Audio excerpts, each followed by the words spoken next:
Good morning students. आज हम BSc second year विषय विज्ञान यूनिट फर्स्ट विज्ञान की प्रकृति के टॉपिक प्रौद्योगिकी एवं शिक्षा के अंतर्गत हम शिक्षा का स्वरूप, पद्धति एवं प्रौद्योगिकी से अपने अध्ययन की शुरुआत करेंगे। हम पूर्व में शिक्षा का प्रौद्योगिक विकास में योगदान का अध्ययन कर चुके हैं। हम आज उसी के दूसरे पॉइंट शिक्षा का स्वरूप, पद्धति एवं प्रौद्योगिकी से अपने अध्ययन की शुरुआत करते हैं, जिसमें आज का युग प्रौद्योगिकी का युग है। आज का युग प्रौद्योगिकी युग है। प्रौद्योगिकी हमारे जीवन के विभिन्न क्षेत्रों में तेजी से प्रौद्योगिकी हमारे जीवन के विभिन्न क्षेत्रों को तेजी से प्रभावित कर रही है। इसने हमारे दैनिक जीवन के स्वरूप एवं क्रियाकलापों में तेजी से बदलाव आया है। शिक्षा भी हमारी दैनिक क्रियाओं का अंग है, किंतु उसके स्वरूप में प्रौद्योगिकी विकास के अनुरूप परिवर्तन नहीं हुआ है। देश के अधिसंख्य विद्यालयों एवं महाविद्यालयों में औपचारिक शिक्षा की वही पारंपरिक स्वरूप है। आज भी शिक्षा का वही निर्धारित पाठ्यक्रम होना, वर्षों बाद उसमें परिवर्धन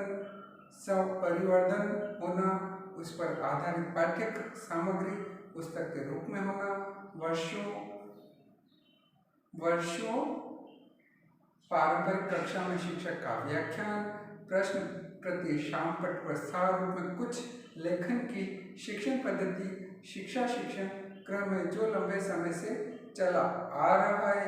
युगानुरूप इसमें परिवर्तन की आवश्यकता है। तत्कालीन परिवर्तन के लिए उठाए जाने वाले कदमों में एक प्रमुख कदम शिक्षा क्षेत्र में सूचना प्रौद्योगिकी अनुप्रयोग होना चाहिए। शिक्षा का स्वरूप, पद्धति एवं प्रौद्योगिकी अंतर्गत आज का युग प्रौद्योगिकी का युग है। प्रौद्योगिकी ने हमारे जीवन के विभिन्न क्षेत्रों को तेजी से प्रभावित किया है। इसने हमारे दैनिक जीवन के स्वरूप एवं क्रियाकलापों में भी तेजी से बदलाव लाया है। शिक्षा भी हमारे दैनिक क्रियाओं का अभिन्न अंग है, किंतु उसके स्वरूप में प्रौद्योगिकी विकास के अनुरूप परिवर्तन नहीं हुआ है। देश के अधिसंख्य विद्यालयों एवं महाविद्यालयों में औपचारिक शिक्षा की वही पारंपरिक स्वरूप है।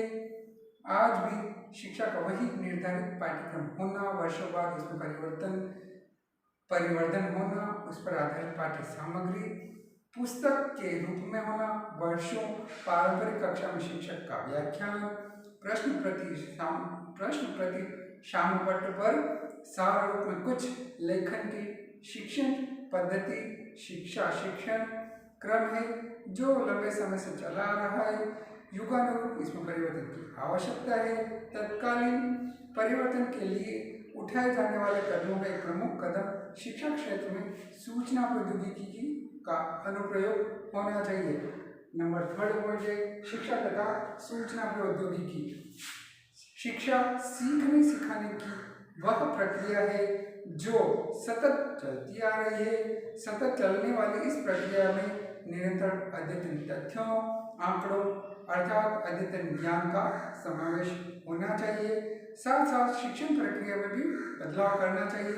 कारण यह है कि शिक्षक की पाठ्य वस्तु इस प्रकार की होनी चाहिए जो कि व्यक्ति के जीने के लिए आवश्यक हो, उसकी क्षमताओं के विकास के अनुकूल हो, उसके गुणात्मक जीवन जीने के लिए आवश्यक हो, उसकी क्षमताओं के विकास के अनुकूल हो, उसे गुणात्मक जीवन जीने के लिए आवश्यक सुधार में सहायक हो, उसे सीखने का क्रम जारी रखने में सहयोगी हो तथा उसे उचित निर्णय लेने एवं विकास कार्यक्रमों में सहगामी होने योग्य बनाए। शिक्षा के संबंध में शिक्षा के ये तत्व अंतर्राष्ट्रीय स्तर पर मान्यता प्राप्त है और सबके लिए शिक्षा एजुकेशन फॉर ऑल की वैश्विक घोषणा के प्रथम अनुच्छेद में समाहित है।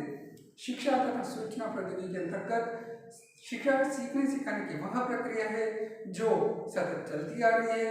सतत चलने वाली इस प्रक्रिया में निरंतर अद्यतन तथ्यों, आंकड़ों अर्थात अद्यतन ज्ञान का समावेश होना चाहिए।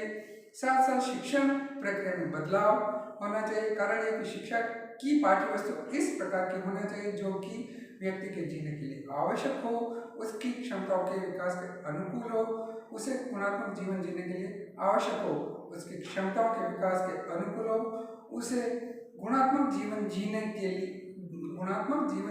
के लिए आवश्यक सुधार में सहायक हो, उसे सीखने का क्रम जारी रखने में सहयोगी हो तथा उसे उचित निर्णय लेने एवं विकास कार्यक्रमों में सहकर्मी होने योग्य बनाए।